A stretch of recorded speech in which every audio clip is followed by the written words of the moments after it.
Hey, this is Indiana Boxing Hall of Fame Craig Houk. Today I have a special guest. This is Michael second to none here in.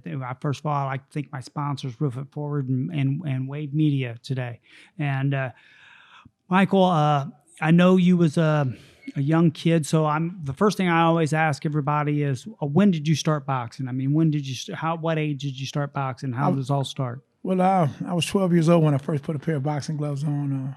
I went down to the boxing gym for about a week, and legendary amateur coach, let him rest in peace, Mr. Alvino Pena, let me come to the gym for a whole week and not do nothing. So he said, hey, man, you've been coming for a week, and you ain't done nothing. If you come back Monday, you got to put a pair of boxing gloves on, do some jumping jacks and push-ups and do something. So when I came back that following week, I started boxing, and he told me then, he said, you're a future world champion.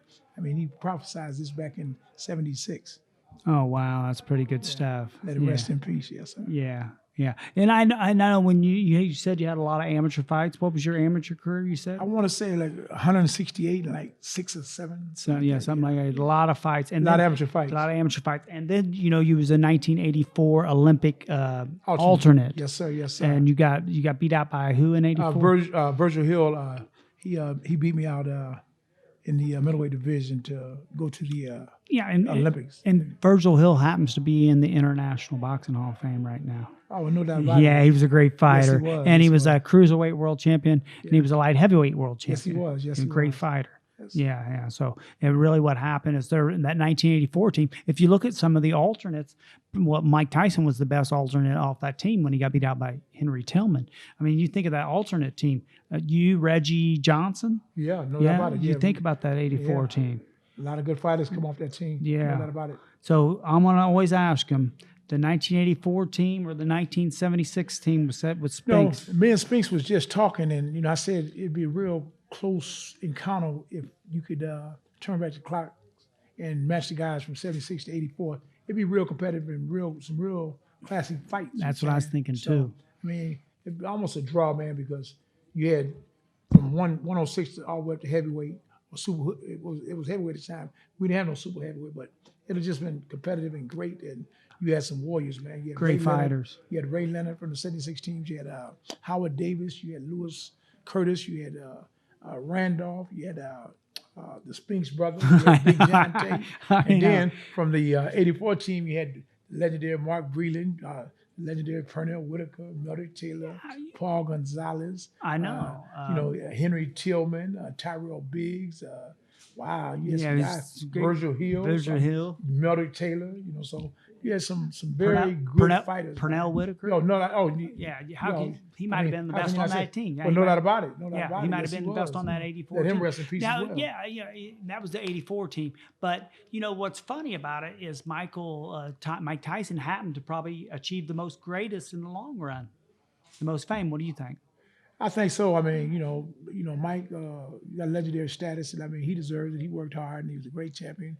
He's the youngest heavyweight champion ever, and I mean, he's 54 years old, and he's going to fight Roy Jones here in the short future. I think it's going to be November 28th. They rescheduled it from September 12th to November. So, I mean, it's exciting to see. Didn't you just have a match, Michael? Yeah, 3 weeks ago I had a fight with a MMA legend by the name of Pat Miletich in my hometown at the Quad City Fairgrounds Mississippi Valley Fairgrounds in Davenport, Iowa. We done a 4-round fight. I come out successfully in the event. So I still got a couple fights left in me now. I want to do it a few more times while I can still do it. Absolutely. I want to take advantage of the golden opportunities that I have, and it felt good being in the ring. But no more kickboxing. It's strictly boxing. You know what I mean?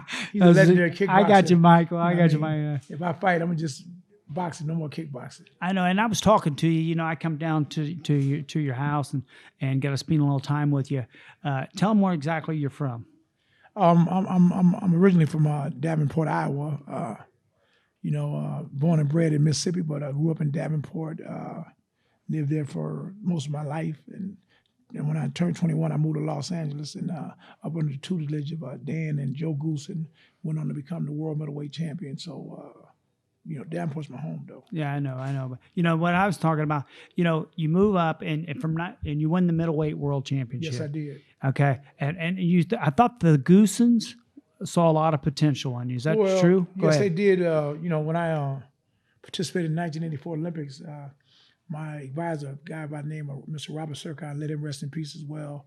He was a local guy in the community. He was an Olympic boxing referee, and he's seen a lot of talent in me, so he kind of like connected me with the Goosens, and from there we went on and became the world middleweight champion. So I want to thank Bob Sirkin for putting us together and making that happen. I mean putting the Absolutely. Goosen and Michael Nunn together, and I was the first world champion that the Goosens trained at that particular time. So we built it up from the ground, from the floor to Then the rooftop. Ruelas brothers. Yeah, and then the Ruelas brothers, Yeah. yeah. Inspired Gabrielle those guys. and Raphael. Those They guys. were bad boys. Oh, they were definitely bad boys. And both of them went on to become world champions. Yeah. And I look back and I remember when I used to go to training camp up in Big Bear, they were still boxing like the California Golden Gloves. They would come to training camp with me, and they got a chance to see what it took to be a world champion. They would train with me, spar with me, run with me every day, and do things of that nature. So when it made me feel good to see them win world championships because they endured a lot, you know what I'm saying? I mean, they come up in their mountains and they work their butts off, and at the end, they was able to say they became world champions. Absolutely. And then, you go you got a lot of celebrityism in California, correct? Oh, no doubt about it. Anytime you do something great in California, you're going to get recognized from your talents, whether it's acting, participating in sports, or doing anything of that nature. So, I got a lot of write-ups and things of that nature because, being in Los Angeles and being I remember your picture with Mr. T. What magazine was you on with Mr. T? I want to say that was Boxing Digest. If I'm correct. Yeah, I think you and Mr. T on on that. the cover of it. No doubt about it. Yeah, it was awesome. I was a young up-and-coming middleweight. Yeah. And I had the opportunity to be on the cover with Mr. T. And, Mr. T. He's supposed to be inducting me into the California Boxing Hall of Fame. It was tentatively scheduled for October 4th of this year. Due to the pandemic, it's been moved to March 14th, 2021. And if I'm correct, Mr. T is supposed to induct me into the California Boxing Hall of Fame. I'm looking forward to it. Congratulations. Thank you. I appreciate you, man. So after you, and I want to talk to you about, one of your losses to James Toney. Oh, no doubt. Okay. I thought you was way ahead in the fight. I thought that you had the fight won, and then James just caught you. Well, happened? we can't take nothing from James. I mean, James prepared, and he was the best man that night. We can't take nothing from him, and I think he made me a more complete fighter once I got beat because I was 35-0 when I lost to James Toney in my hometown in Davenport, Iowa. That inspired me to want to be a champion again. But like I said, James was a better man that night, and he's a dear friend of mine, and take nothing from him. All right, and then you move up and win the 168 middle, the super middleweight championship. So you're two-division world champion. Yeah, two-time world champion. Yeah. I think I should have been a three-time world champion. I fought a guy by the name of Rachiani. Let him rest in peace because he died in a tragic accident in I think 2018 or 2019 over in Berlin, Germany. I thought I beat him over the 12 rounds, but they said I lost a split decision in Germany. So anytime you go to Germany and lose a split decision, 9 times out of 10 you won. But let him rest in peace. And shame on the WBC for not honoring it and letting me become the champion. But hey, things happen. It is what it is. Amen. We've seen weird things happen in this great sport of boxing. Yeah, absolutely. This guy won 10 rounds, but he loses the decision. But hey, hey. What are you going to do? What are you going to do? I know. But what would you like to say to, I've asked all the champions, what would you like to say to an up-and-coming kid that has dreams and aspirations? And my different thing things is always, train hard, listen to your trainers and bust your butt, get in the gym, and no matter what nobody say, don't let nobody define you because you're going to have people always telling you, well, you can't do this, you can't do that. But, you got to just erase all the doubt and just go get your butt in the gymnasium, get up in the morning, do your road work, find a good team, and listen to your trainers and just do everything in your power to get in great condition. And don't underestimate nobody. Don't take, boxing as a play sport because you don't play boxing. Boxing is a very serious sport, and if you're going to fight, fight at the best of your ability and always be in great condition. And listen to your trainer. Okay, so I wanted to talk to you about when you won the middleweight world championship, when you beat Frank Tate. A lot of people thought maybe Frank Tate was the better fighter at that time. Oh, no doubt about it. You got to understand that at the time me and Frank Tate fought back in July of 1988. He's a world middleweight champion. I mean, he's 84 gold medal. He's an 84 gold medalist. As a matter of fact, I suppose I should have been boxing 156 in '84, but unfortunately, the United States Olympic Boxing Committee asked me to move up to 165. And I was just a kid off the streets of Davenport. I didn't care. I just wanted to fight. I should have never been fighting middleweight, but they said they had they needed a stronger contingency at 165. They had me at 165 after I moved up from Frank Tate division. They had Michael Grogan and Virgil Hill, the eventual silver medalists at that division. But like I said, I wish I could have fought at 156, but unfortunately, they asked me to go up to middleweight. And when I fought Frank Tate, I said, well, you won my Olympic gold medal. I'm going to win your world championship July 28, 1988 in Caesars Palace in Las Vegas.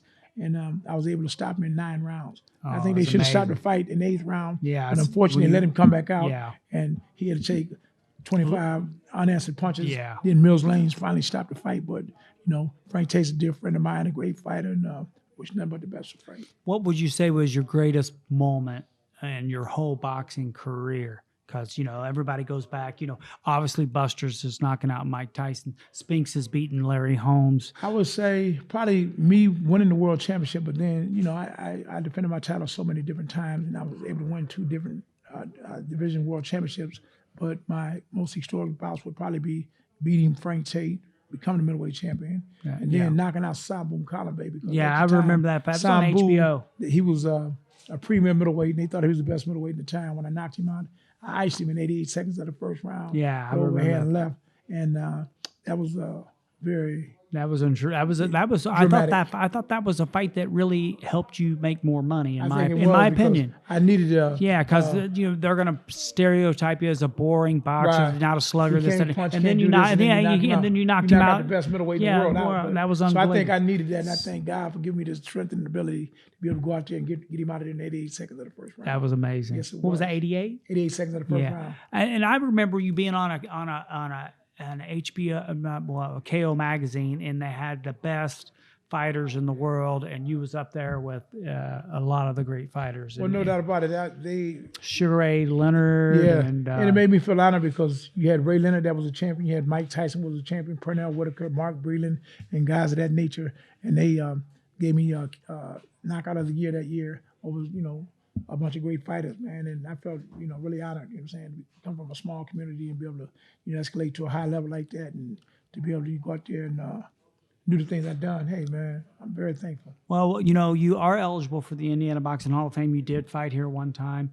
and you knocked out some guy. What was this guy's name? Well, if I'm correct, I think his last name was Bates. Yeah, Carlos Bates. Carlos Bates, exactly. Knocked out Carlos Bates. So I want to explain what was your relationship with Fred Burns? Did you have a relationship? I had a great relationship with Mr. Burns. As a young kid coming up, he worked under the tutors of Bob Arum, and he was good friends of the Goosens and me. So yeah, he was always around, and by him being from Indiana, me from Iowa, we always had a great relationship. Yeah. And to this day, he's a dear friend of mine. Matter of fact, he just had a birthday a few months ago, and I wished him a happy birthday, and look forward to seeing Mr. Burns in the short future. Yeah, we're going to see Mr. Burns tonight. Oh, I'm looking forward to seeing him. No doubt about it. But like I say, it was a thing because I'm a young hotshot living on the West Coast, and Fred being from the Midwest, it made him feel good to see a young dude like myself coming up doing what I'm doing. He talks really highly of you. He's like, Michael was a very pleasant guy. He wasn't a greedy guy. He did some great positives. He's talking nothing but high. No doubt about it. And I always liked Mr. Burns as a young guy.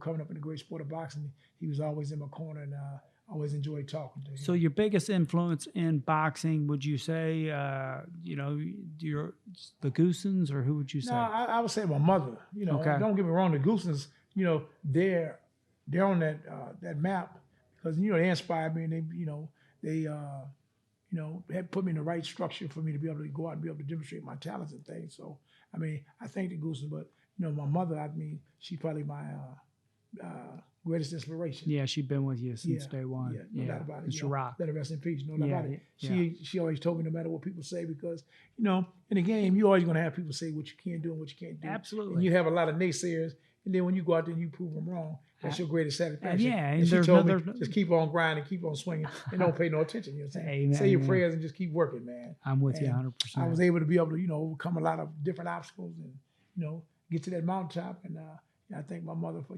just, inspiring me and giving me the dedication, the motivation, and the desire to want to be the best, man.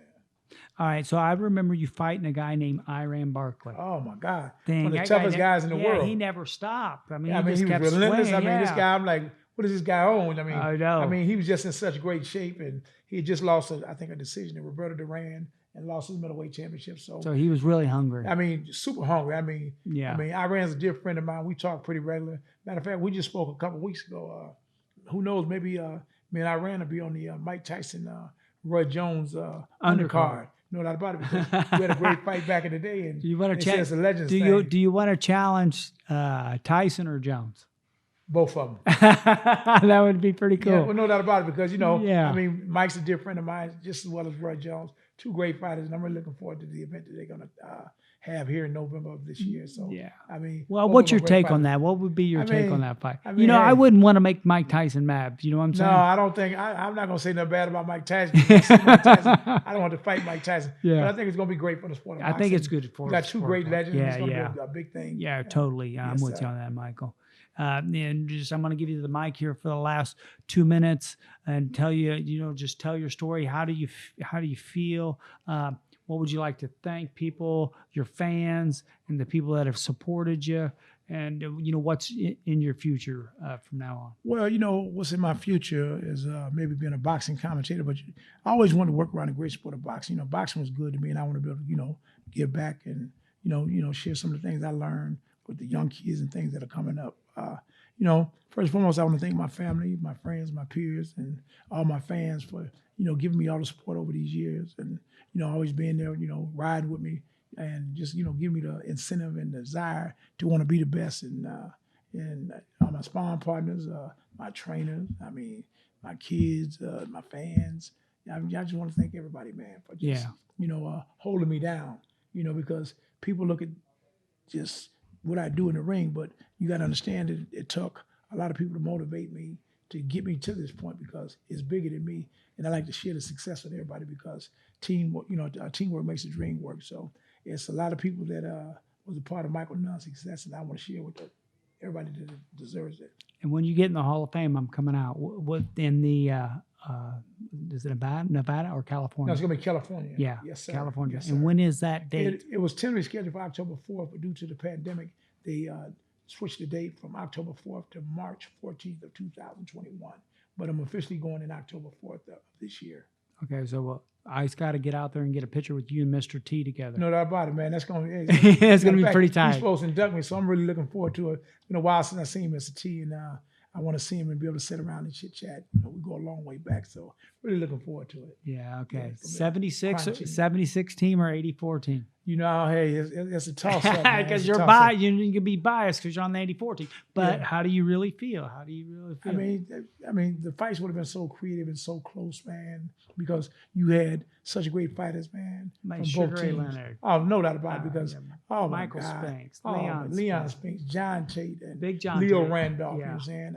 Lewis Curtis, you know what I'm saying? Clint Jackson, Pernell Whitaker. Meldrick Mark Taylor. Breland. Meldrick Taylor, Paul Gonzalez, Evander Holyfield, the real Virgil Hill, Tyrell Biggs, Jerry Page. I know. You know what I'm saying? You had such great fighters. I keep thinking. Hey man, a match made in heaven. We could have just put all those great guys together. Stevie McCorvey and all of them, man. Oh, you know I know. So it'd have been exciting to see. The best thing about the Indiana Boxing Hall of Fame, we get together and we talk about boxing, and we bring these groups together. But I want to appreciate you, and I thank you for coming on today. No, thank you guys for having me, man. I'm honored to be here with you guys, man. And I want to thank you and Indiana Boxing Hall of Fame for giving me the chance to come and be a part of you guys' thing. And looking forward to being inducted in your Boxing Hall of Fame next year. Amen. Thank you.